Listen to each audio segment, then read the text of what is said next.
ഇനി തിരിച്ചെത്താം. ഇപ്പോൾ റിസർവ് ബാങ്ക് ഗവർണർ മാധ്യമങ്ങളെ കാണുകയാണ്. അതിലേക്ക്. Adjusted capacity utilization increased to 74.5% in Q2 22-23. The drag from the net external demand, on the other hand, continued as merchandise exports contracted in Q3 22-23. On the supply side, agricultural activity remains strong with good rabi sowing, higher reservoir levels, good soil moisture, favorable winter temperature, and comfortable availability of fertilizers. PMI manufacturing and PMI services remained in expansion at 55.4 and 57.2 respectively in January 23. Turning to the outlook, the expected higher rabi output has improved the prospects of agriculture and rural demand. The sustained rebound in contact-intensive sectors should support urban consumption.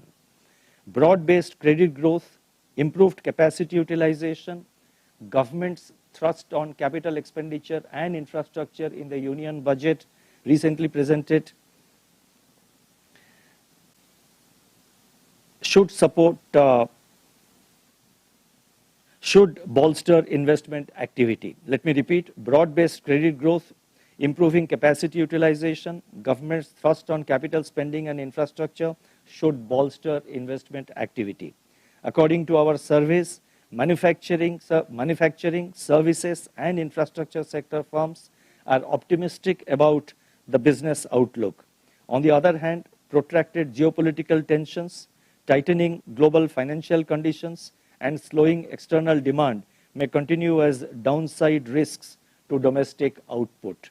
Taking all these factors into consideration, the real GDP growth for 2023-24 is projected at 6.4%.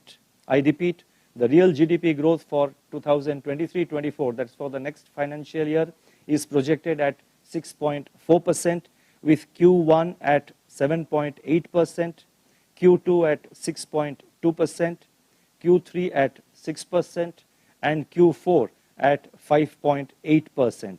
The risks are evenly balanced. I would now like to turn to inflation.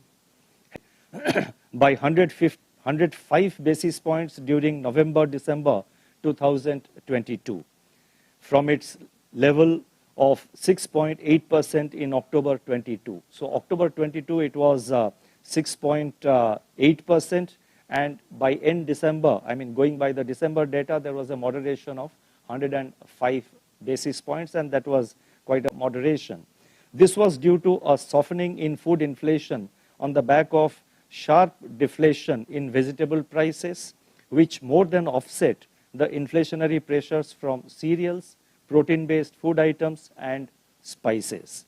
As a result of this earlier than anticipated steeper seasonal decline in vegetable prices, inflation for Q3 22-23 has turned out to be lower than our projections.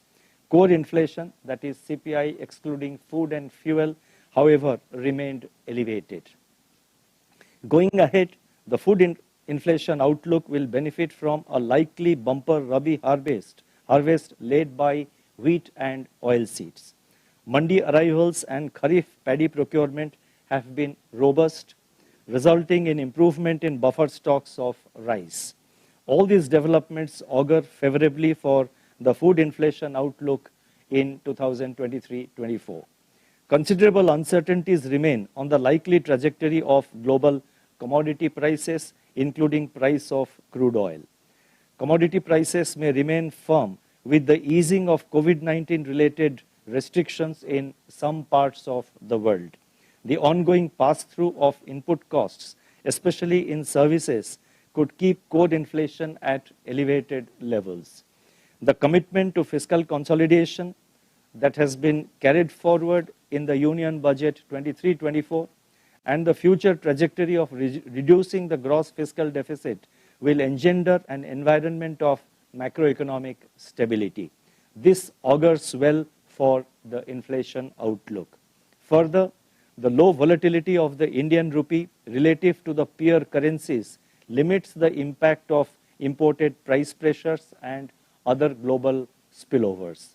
Taking into account these factors and assuming an average crude oil price Indian basket at $95 per barrel, inflation is projected at 6.5% for the current financial year, that is 2022-23, with Q4 at 5.7%. On the assumption of a normal monsoon, CPI inflation, now I am giving the projection for the next year. On the assumption of a normal monsoon, CPI inflation is projected at 5.3% for 2023-24, with Q1 at 5%, Q2 at 5.4%, Q3 at 5.4%, and Q4 at 5.6%. The risks are evenly balanced. Headline inflation has moderated with negative momentum in November and December. But the stickiness of core or underlying inflation is a matter of concern. We need to see a decisive moderation in inflation. We have to remain unwavering in our commitment to bring down CPI headline inflation. Thus, monetary policy has to be tailored to ensuring a durable disinflation process. A rate hike of 25 basis points is therefore considered as appropriate at the current juncture. The reduction in the size of the rate hike provides the opportunity to evaluate the effects of the actions taken so far on the inflation outlook and on the economy at large. It also provides elbow room to weigh all incoming data and forecasts to determine appropriate actions and policy stance going forward.